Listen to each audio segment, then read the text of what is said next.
everybody. Hi. He leaves the Actually, stage, huh? yeah. Hello. You take one picture? Well, congratulations. You are all here. We had a colorful delegation from Bangladesh. Whoa. Thank you. Let's see. Okay. Well, we started some discussion yesterday. We'll continue today about the three zeros. I hope you remember it. That zero poverty, zero unemployment, and zero net carbon emission. And as a prelude to that, I was saying you have a choice. You can get into the world that's already built, or you can build the world yourself. It's a choice.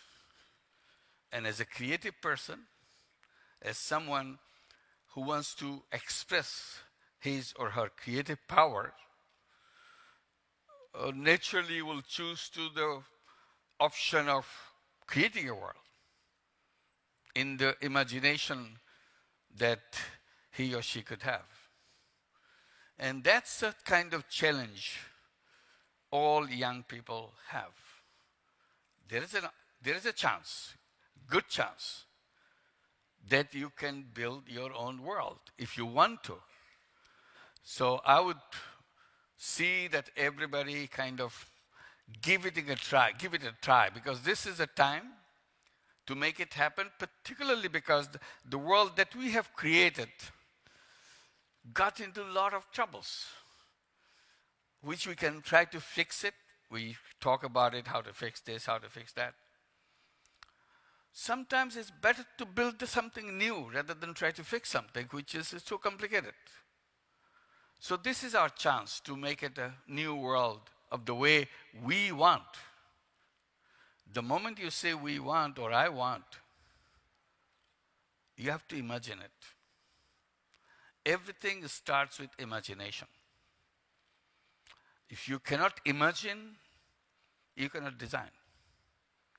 So use your creative power to imagine a world that you would like to have for yourself and everybody else.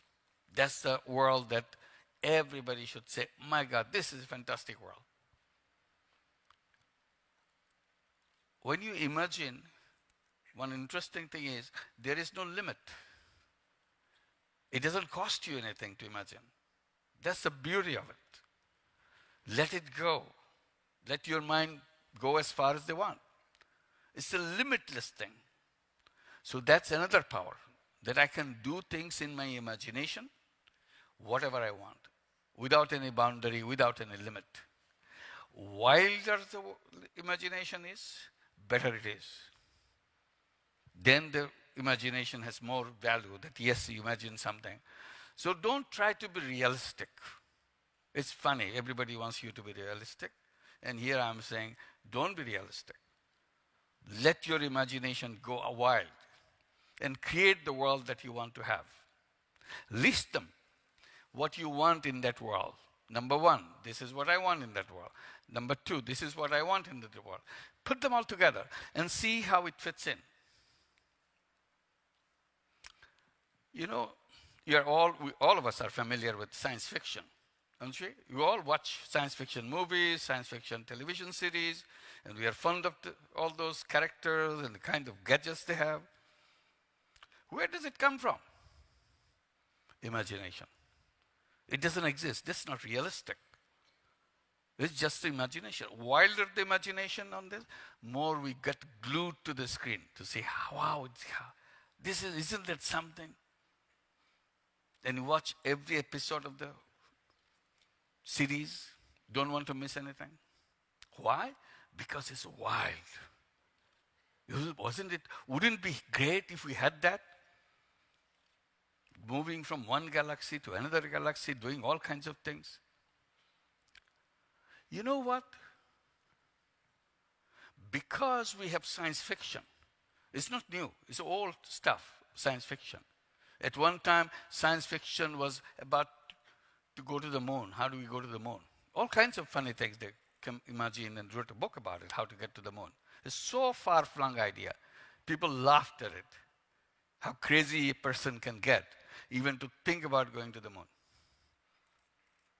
with many, many different ways they tried out in the imagination, in the fiction. And what happened ultimately? Technology followed the fiction and made it happen. And human being landed on the moon. It's no longer funny, no longer strange. If you say, now if you tell anybody that yes, we can land on the moon, oh, this is nothing. We should go someplace else. Because it's so routine now. People, all they are planning to do something. It's not about moon. It's not about this. We want to go to way, way out. Why? Because we got confidence that yes, our imagination can be achieved in reality. So fiction led us to follow the path. So the fiction is very important. Imagination is very important. So science fiction leads the world of technology and science. And I always regret there is no social fiction. Can't we write social fictions? All the way we would be living together, how we do this. Fiction. People will, this is crazy. The more we'll write those fictions, the more we'll make those fictions, you know what? Like moon landing, we'll end up with those societies. You have to imagine something to create something. If you don't imagine, you cannot create. So it's a very important thing to imagine. So when I say build your own world, start with imagination. What kind of world that would be? If you imagine that world, each one of you, if you imagine that world, today I can guarantee you, it will happen. But if you don't imagine, it will not happen. Imagination leads the way. So that's the power of imagination. And you are full of that power. Make use of it. Just by imagination, you will take us in that direction. If you don't imagine, what happens? We drift.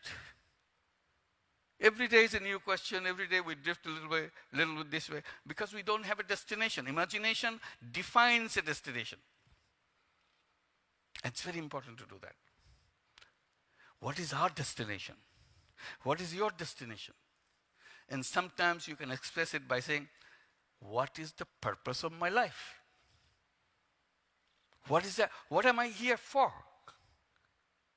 I have to answer that question. Unfortunately, our education system doesn't address that issue. They let you learn everything about science, about technology, about history, about geology, whatever you want. But they don't let us ask the fundamental question about myself. Who am I? What am I supposed to do? What is the purpose of my life? I hope in your own way, you will ask yourself the question and answer your question your way. If you have done that, your life will start taking a shape. Imagination and a purpose put together becomes a power. You are not saying, I'm so small. Who am I to change the whole world?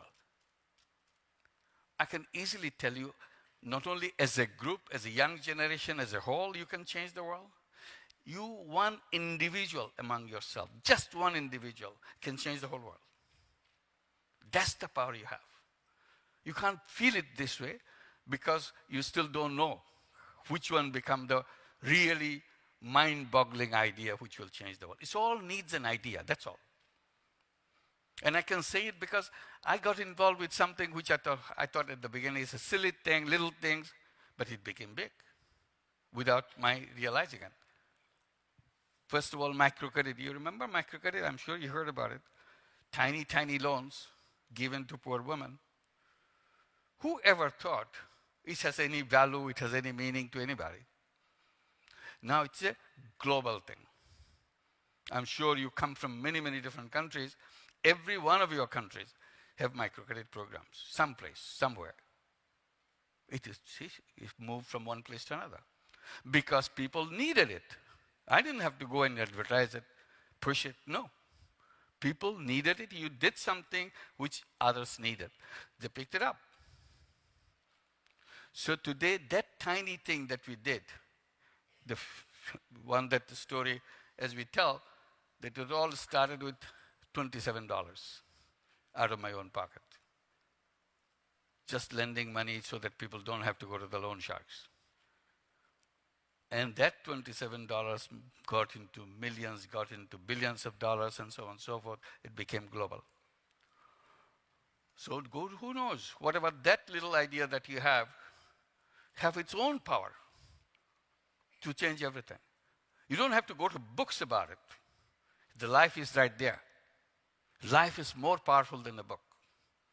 You see a problem, I'm sure you have all the understanding or at least familiarization of the problems that the world faces.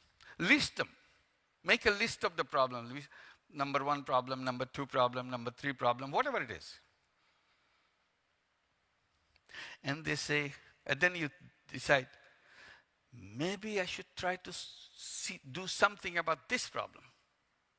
Take a small piece of that problem, so small that you will laugh at it. It's nothing. I can do it anytime. You know, when we talk about problems, they come in big, mega shape, mega size. And when you see it in mega size, you feel small. Because giant of a problem, I'm a tiny little guy. What can I do? So one way to transform it, take a tiny, tiny piece of one of those problems. So that you see so tiny, you can put it in your palm and look at it and feel sorry for that.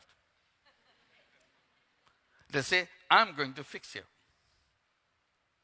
Because you have more power than this tiny little problem. When you say unemployment, one of the 3 zeros is unemployment.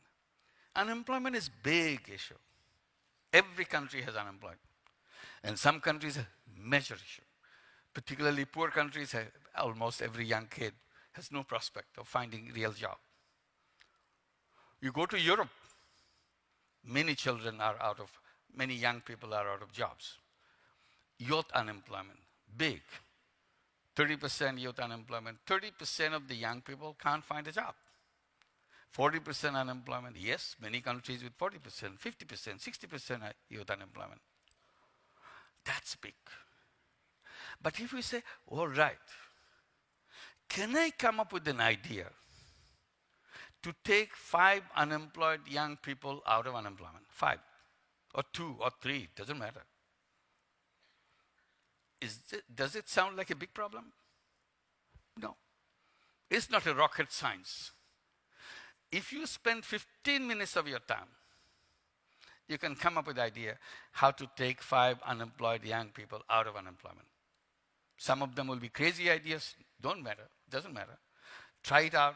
Someone say, this is real, this can be done. It doesn't cost much, but easily can be done.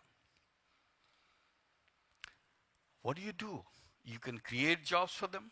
You can create a small business, tiny little business, which kind of accommodate these 5 young people inside of the business so that they have decent work for them. And you make money out of this. And in our language, you'll say, we'll try to make it a social business. So I'm not creating the business to make money for myself. I'm creating the business to solve the problem of these 5 young people so that it runs by itself and it returns the money that I put into it and it still runs. All the future profit will be plowed back into it and it can grow. Try it out. What kind of business that would be?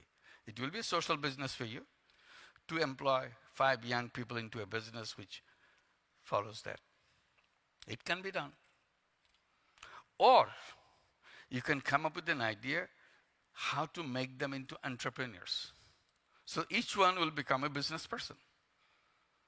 Sounds very difficult. How does one do it? It doesn't sound strange to me because looking back what I see, when I started the microcredit program, tiny loans, when this woman, an illiterate village woman from Bangladesh, who never touched money in her life, now we're saying you can think about something to take this money and use it so that you can generate an income for you. That's all the question. She said, oh, I never did anything. But it's okay. Think about it. You see what your friends are doing. If your friends are doing something which can encourage you to think your own, come back to us. We'll come back to you. And that's how it happened. They started thinking of something they can do where will bring the money back to them. So that is the beginning of microcredit. That's the beginning of Grameen Bank. That's the beginning of all whole global movement. Why? Because we transformed that unemployed village woman into an entrepreneur. She became an entrepreneur with $20, $30, $40, $100. That's about it. So it's not a big deal. People have creative power inside of them. Unlimited creative power. Each one of you have. That village woman has the same thing. They may be poor. They may be illiterate. But definitely they are not stupid. So sometimes we get confused. Illiterate means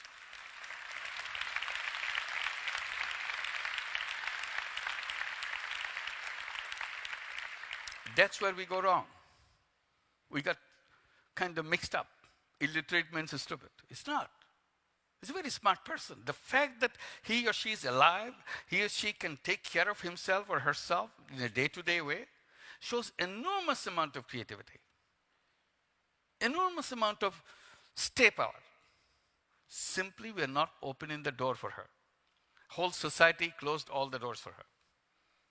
And we did a small door opening, just opening a door for lending money. That's all. And she changed everything else. Today, she owns the bank itself. All the borrowers of Grameen Bank are the owners of Grameen Bank.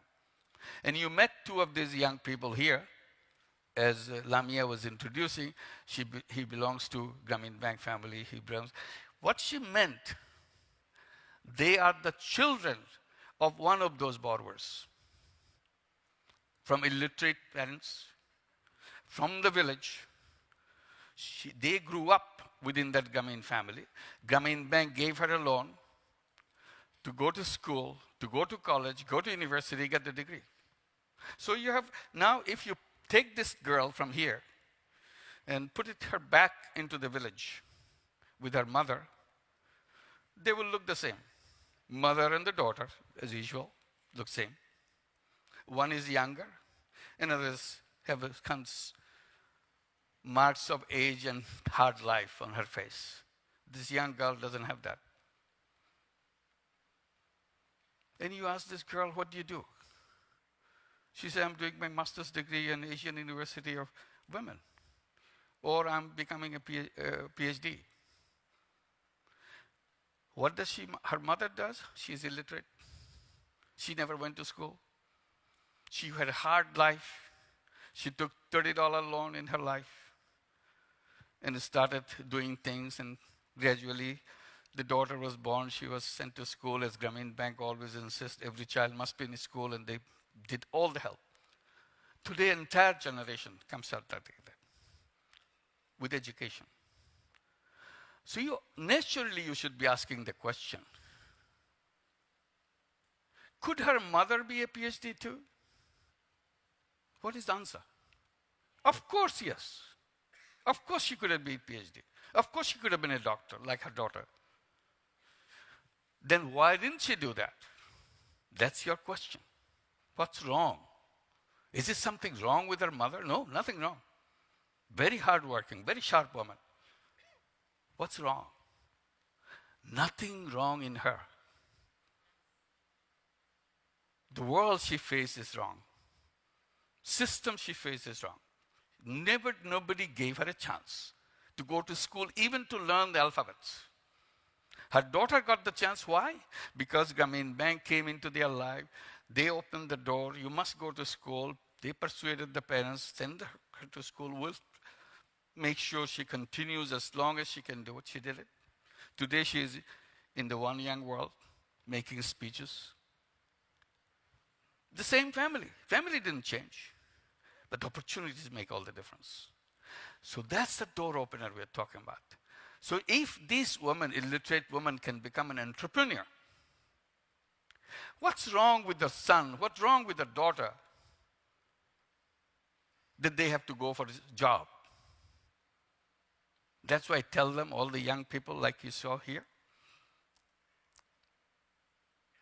always tell yourself that I'm not a job seeker, I'm a job creator. Suddenly everything changed for you.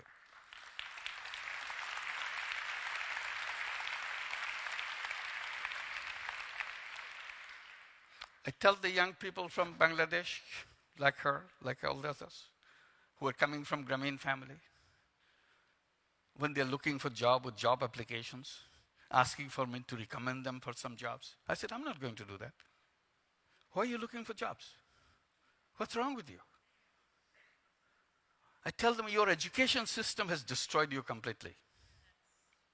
They got you something drilled into your mind that you have to look for a job. Made you small. You are a huge human being. And suddenly,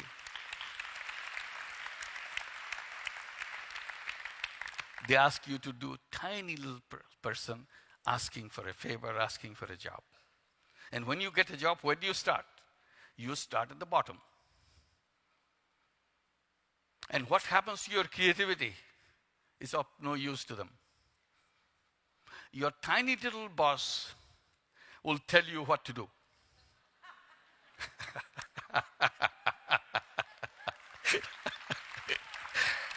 That's the biggest laugh I ever heard on this one. True. When you start at the bottom, this is what happens. And that tiny little boss will shape you, will sculpture you into the ideas that he has. It's not you anymore. When you come out of it, you are a tiny little robot, piece of little robots. You gave up all your creativity. Why should I submit myself to that? I'm created as a creative human being. I don't want to give up me as a person. And also, my history says I'm an entrepreneur. When I was in the cave million years back, we're all in the caves. That's where we came from. When we're in the caves, we are not sending our job applications from cave number 5 to cave number 10. Did we? We didn't. What did we do? We became hunters. We became gatherers. We protected ourselves. That's in our DNA. We are problem solvers. You take this huge problem solver to do some tiny little things, sell this stuff, sell this lotions, like this, something like that. Why should we?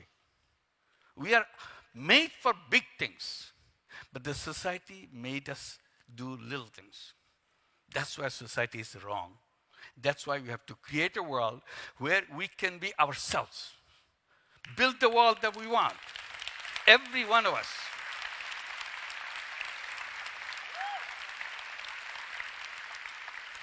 Always remember, you are the biggest creation on earth. Nobody can contest that. Why the biggest creation in the world do some silly job? It makes no sense, absolutely. Now you ask a young person, European person in Asia or Africa, wherever, what are you doing? No, I don't do anything. Why? Because I'm jobless. I don't have work. I'm unemployed. I said, if you create your own world, the one that you in imagination, if that question in the classroom of that world, somebody says, you know, in 2016, a lot of young people were unemployed in the world. The other kid says, what is it? What is unemployment? Oh, meaning that he didn't do any work. Why didn't he do any work? Was he sick? He was not sick, he was healthy. If it is healthy, why is he sitting around? The whole class got very puzzled. They cannot understand what is unemployment. Today we take it for granted we are unemployed, we have nothing to do. There's no reason why any human being should be sitting idle. If we sat idle in our caves, go back, what would happen to us? We'll starve to death. There's no option. Now we do it very easily. I don't have to lift my fingers. So as a human being, we enjoy lifting our fingers. We enjoy sweating for our purpose, what I want to do. That's what it is. So if you take it in our consciousness that this shouldn't be, unemployment is a sickness of the society, it shouldn't exist. We should eliminate that. We can all be entrepreneurs, make a world completely different. So that's why the 3 zeros come. One, I didn't explain much, poverty. I was explaining the woman in the village. I said poverty is like a bonsai tree. You see the bonsai, little thing? Everybody knows that. Where does this bonsai come? We take the seed of a beautiful tall tree and put it in a flower pot and let it grow. Does it become as tall as the tree that we saw in the forest? No. What's wrong with this seed? Why didn't it grow as tall as the one we saw? Because we didn't give it a space. We gave only a flower pot to grow. So the flower pot could not support the tree to grow tall. Nothing wrong with the seed, but something terribly wrong with the space we gave that seed. Poor people are bonsai people. There's nothing wrong with the seed. They're same human seed that we all have. The society never gave them the space so that they can grow as tall as anybody else. They can contribute to the world, create the world we all want. They could be as efficient, as creative as anybody in the world. But we didn't give them a chance. That's the chance we are talking about. What is that missing chance that we have to do? That's the space that you have to create in that new world that you say no poor, no unemployed, no net carbon emission. So all can be done. And I was mentioning quickly, what are the powers which will make it happen? And I put number one, the young people. Fresh mind. Their minds still are not tainted by what is called conventional wisdom. Conventional wisdom is the most unwise thing you've ever seen. Don't go through that route. Your wisdom is the much better wisdom than anybody else had.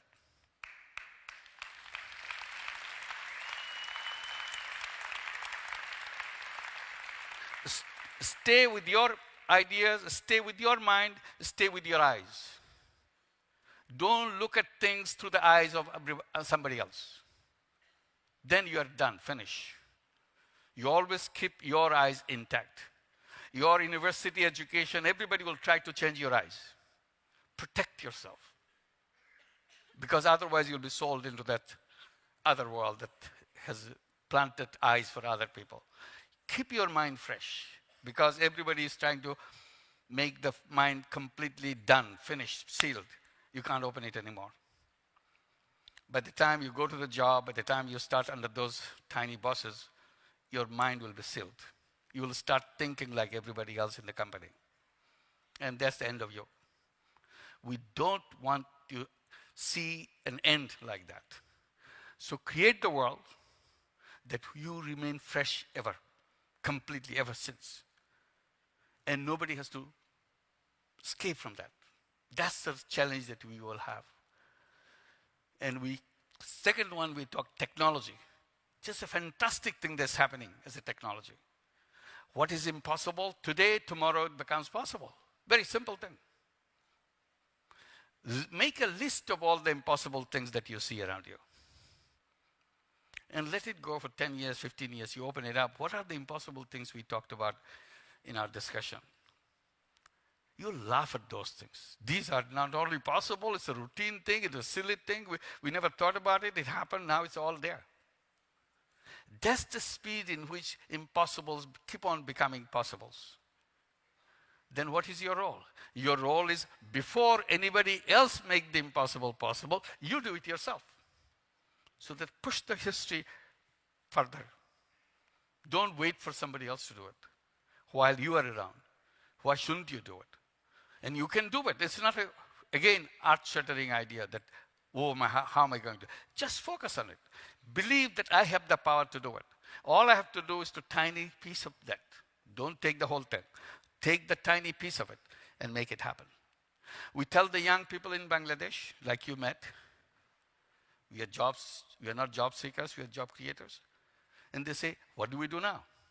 I said, here is the fund that we created called Social Business Fund. All you have to do, just come up with a business idea, like your mother did. Your mother came with a business idea when gave the money. Now you come up with the business idea and we'll invest in your business. We gave loan to your mother. We do it 1 degree higher now. We give you equity participation. We become your partner. You run the business, I'm the financing partner, you are the operating partner. You run it, make it successful, and return the money that I gave you. Exactly the same money. Because in social business, we don't want to make money out of you. Our job is to help you get into the orbit so that you can go anywhere you want.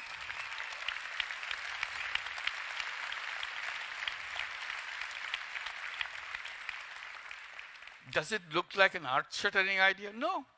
Very simple idea. So in the beginning, young people were hesitating. Should I, shouldn't I? Once 3 of them, 5 of them, 10 of them did it and they got the money, they run the business. Others say, hey, how did you do that? I can do better than that. So come up. So now we get hundreds, we get thousands of them. And we keep on investing in them. Everybody becomes entrepreneurs. And they tell me, well, not everybody is an entrepreneur. I said, you're telling me not everybody is an entrepreneur.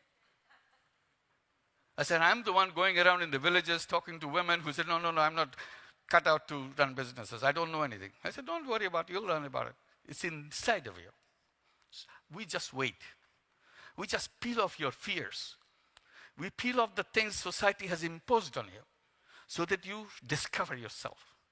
And that's why millions of these women become entrepreneurs. Now you're telling me not everybody is entrepreneur? Are we looking for entrepreneur poor people? We're looking for people. Every human being is an entrepreneur. We run the same thing in the USA called Grameen America because we are challenged that if what you do in Bangladesh will never work here. We tried, it doesn't work. I said, okay, I'll do it for you. So we started in 2008 in New York City, Jackson Heights. Many of you are probably familiar. And did beautiful. First branch came out beautiful. Everything is on the dot. Now every city wants to have a Grameen program.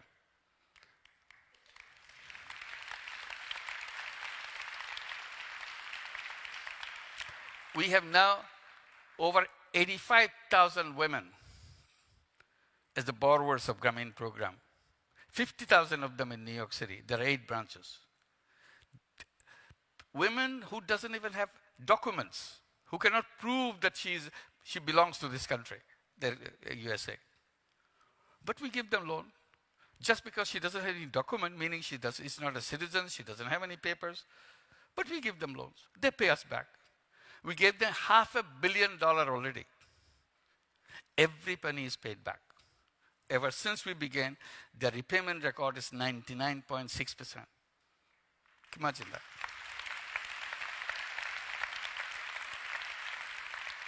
So whenever somebody says it's not going to fly, it's not going to work, you make up your mind, that's the thing you have to do. No option. That's how it does. Because the conventional wisdom, as I said, is the most stupid thing you can ever heard. So why don't you be yourself? Do things in your own way and show that it can be done. They repeatedly said it will never work in the United States. I said, I'll try. That's how it began. So we're now giving all the young people, instead of unemployment, to become entrepreneurs. That's what we do. So achieving these 3 zeros is not a big deal if we put our minds into it. And last point I was going to mention, as I did yesterday, I said when we achieve those 3 goals, which we do, we must, we have to. Already this is a global decision, not my decision. Zero poverty is SDG goal number 1, if you remember. Zero net carbon emission is a Paris Agreement decision. And Mary Robinson was explaining so vividly about what climate change thing has to be done. It's a global decision. This is nothing new. All I'm saying, you have to do it fast. Don't wait for anybody else. Zero Unemployment is a new issue because people think, oh, no, this cannot be done. It can be done. We are continue to do that together and make it happen. That unemployment, a subject which will out of our imagination, out of our discussion, finish. No human being will do that. Then I'm saying we lay the foundation of a new civilization. A civilization which doesn't have any poor people. Everybody is a free person doing their own thing. No unemployment. Everybody is doing their own thing creatively. No carbon emission or anything else. We have to move from this old civilization that we created, which is a cracking up, which is destined for destruction, self-destruction. We have, before it self-destructs itself, we have to create the one that we want together. That's where your role is. And that society will not be based on the greed the way it is created now. We are in a civilization which is based on greed. Greed is not human being. Human being has separate values, values of sharing and caring and be together. So we build a new civilization with human values and be happy with that. Thank you very much. Welcome to that. Thank you very much. We will make it happen. Thank you. Thank you. Thank you. Thank you. Thank you. Okay. Thank you. You're amazing as ever. Thank you.